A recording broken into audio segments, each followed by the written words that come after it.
উনি জিয়াউর রহমানের ছেলে, উনি বেগম খালেদা জিয়ার ছেলে।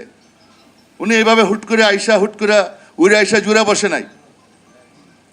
উনি উড়ে আইসা জুড়ে বসে নাই।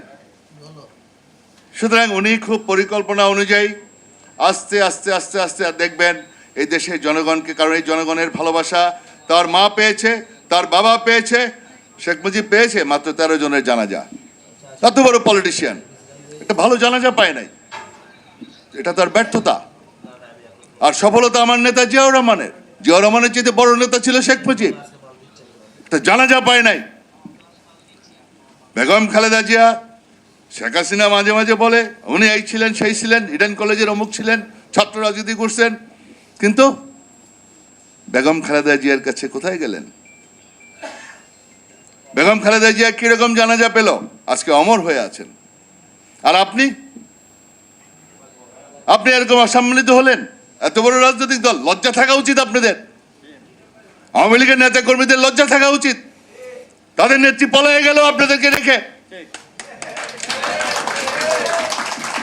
3 দিন আগে তার আত্মীয় স্বজনকে ভাগাই দিছে,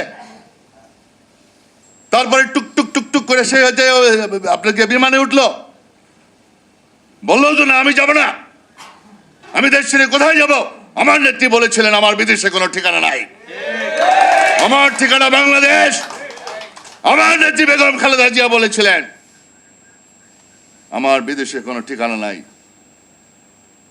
আমার নেত্রী বলেছিলেন প্রথম বাংলাদেশ আমার শেষ বাংলাদেশ, জীবন বাংলাদেশ আমার মরণ বাংলাদেশ। সুতরাং আজকে বড় বড় কথা বলে, হুঙ্কার মারে। বাংলাদেশ জাতীয়তাবাদী দল আজকে সরকারে রয়েছে, সবাইকে বুঝতে হবে বাংলাদেশ জাতীয়তাবাদী দল এই দেশের মাটি ও মানুষের দল। এই বিএনপির অনেক অর্জন রয়েছে, বিএনপিকে ফু দিলেই উড়ে যাবে না, এটা জামাত ইসলাম খুব ভালো করে জানে। আমাদের চেতাচেতির দরকার নাই। বিএনপি জামাত আমাদের আন্দোলনের সহযোদ্ধা, সহযোগী। এনসিপি পরবর্তীতে এসে জুলাই আগস্টে আমাদের সহযোগী ছিল।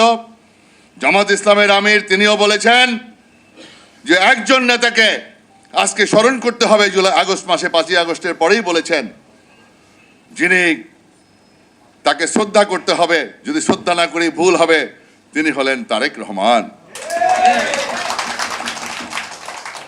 আমরা বলি না, তারেক সাহেবও দাবি করবে না, বিএনপির কেউ আমরা দাবি করি না,